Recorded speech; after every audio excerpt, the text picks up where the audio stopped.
podcast where we learn how to transform the way we live with eczema. Today is part 2 of a 4-part series I'm doing on eczema and love. Love is something that is the source of all healing, I believe, and it affects all aspects of the way we live because we are a social species and we can't avoid people or even ourselves forever when we are dealing with eczema. So cultivating a sense of love, being in a place where you can receive it is very important.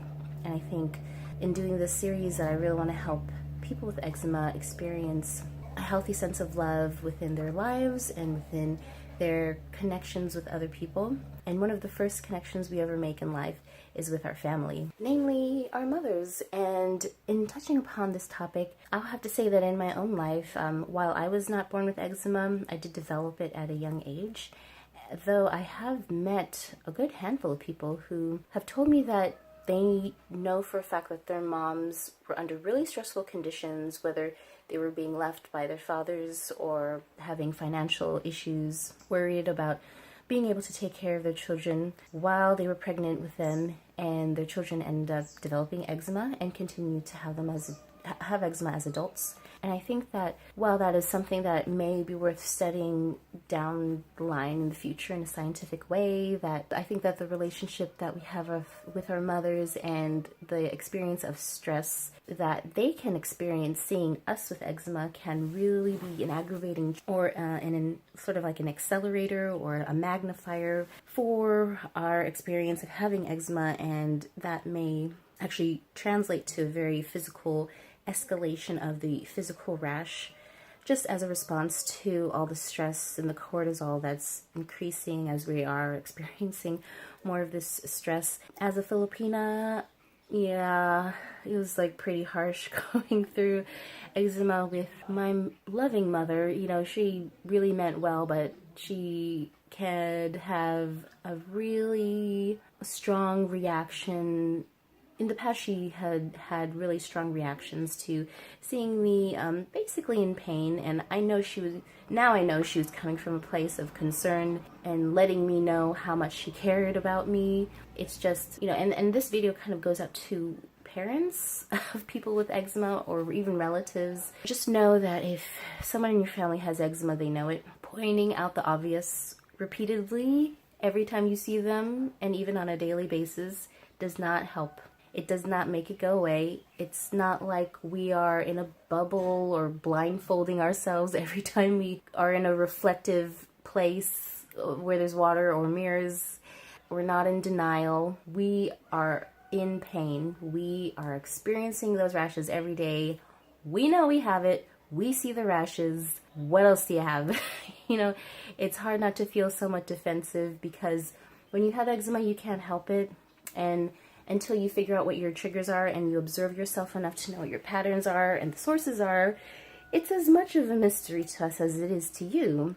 So really the most helpful thing a family member can do is to do research and to show us, or to do research with us and to find other people with eczema who have stories of healing, or to read about scientific studies where people lower inflammation, because eczema is just another form of inflammation.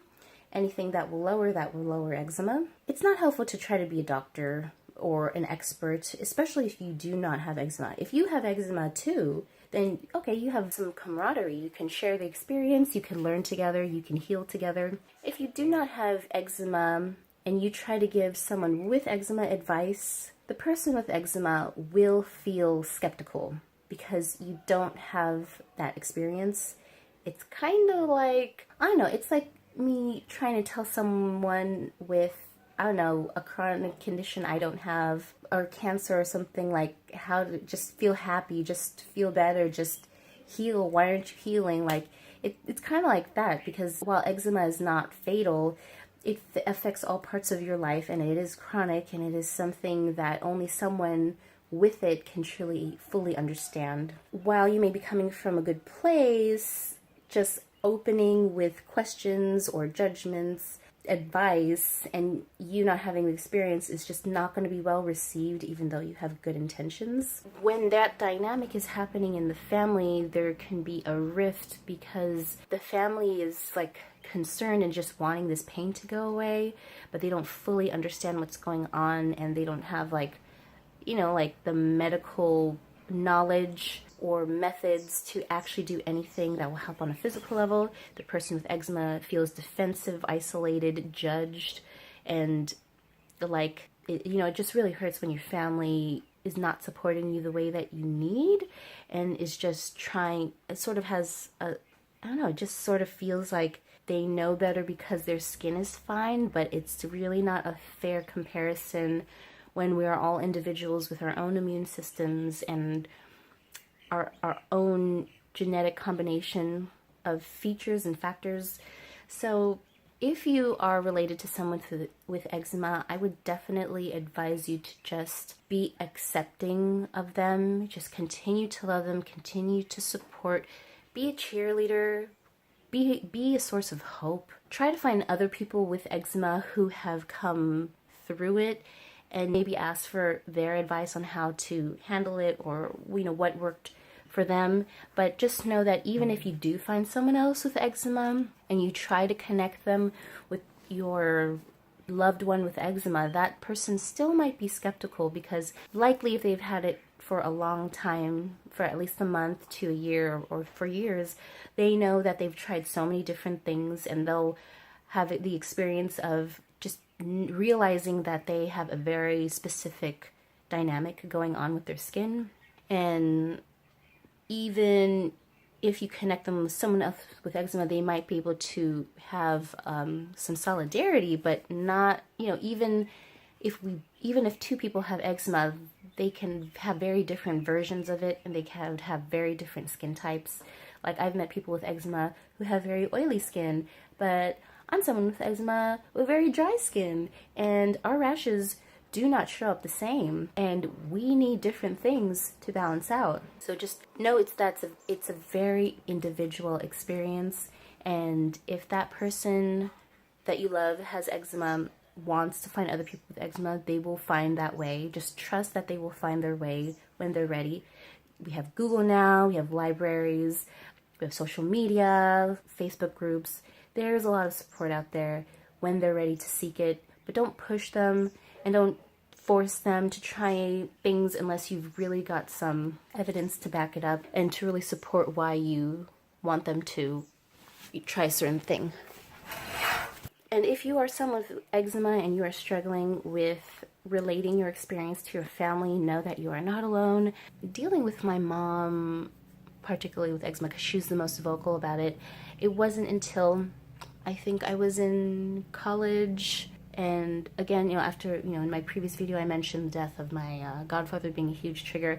I was just so rock bottom that one day I just snapped and I told her, Mom, and I yelled at her. And I said, Mom, please stop freaking out and stressing out every time you see like a rash, and every time you see I have eczema. I already know I have it. It's just stressing me out. You pointing it out to me is making it worse, and it makes me want to scratch more because it's stressing me out more when you point out what I already know. And I think it took a few reminders. I think I had even written it to her in a letter before, just to make sure that she could really read it, because sometimes she could get like a little defensive if confronted in person.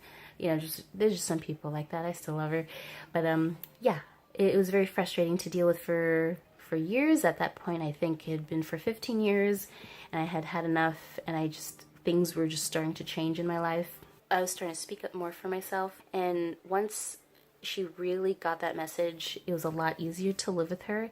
And even though there were many times I could tell since then that she had wanted to point it out and give me advice on my skin and stuff like that, having that confrontation and making it super clear what I wanted and did not want from her made it a lot easier to interact with her. And she has never mentioned it since, and it definitely made it a lot easier for me to not have to worry about her and my eczema. It's like really not fair to me when other people get stressed for eczema, so now they need to be taken care of, even though they do not have the eczema. Like, they're stressed out because of what I'm going through, but I'm the one going through it, so I need support. And I need to be taken care of. I can't hold myself back and hold back my pain and experience for you person who's not going through anything with your skin or any pain like that, and try to hold myself up too. I can't carry us both.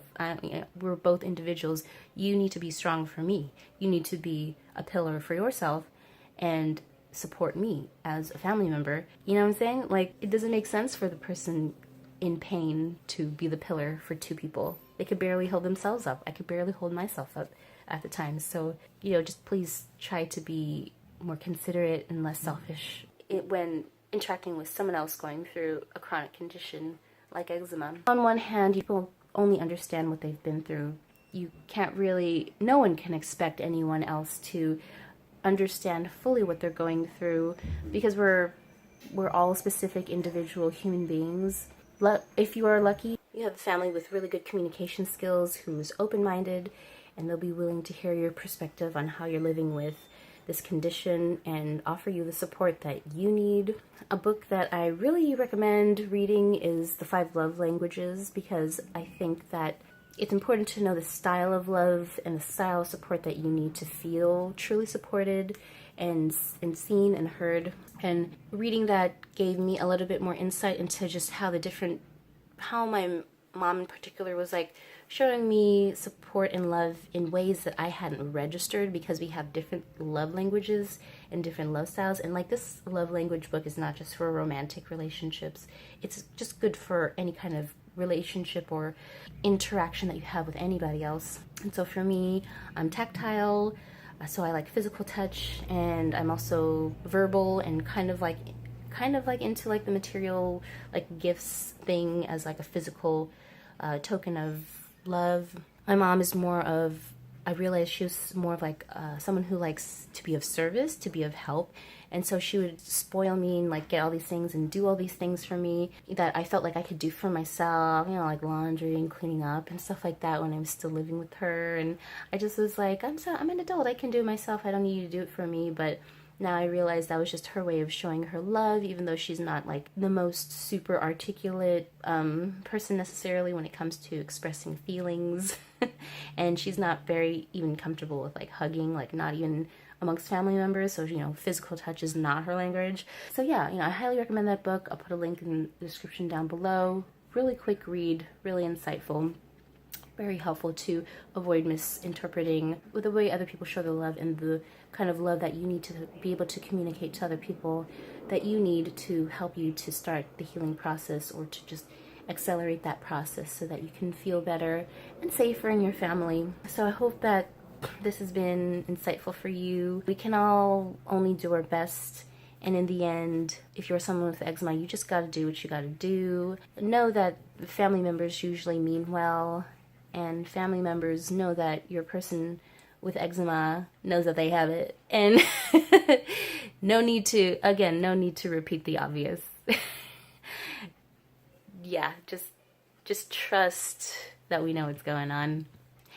And I hope that this video has provided some insight, some helpful tips, and I hope that communication between people with eczema and family members can be improved with a video like this, and hopefully more people will talk about their experiences dealing with family members while having eczema. And if anyone else has any great communication tips or things that have done that has helped them get through to their family, their needs and experience of having eczema, I would love to hear about it in the comments below. Or if you have a video, please leave a link to it, and I'd love to watch it and learn from you as well. So thank you very much, and I'll see you in my next video next week, where we'll talk about eczema and friendship. Thank you, and have a wonderful day. Bye.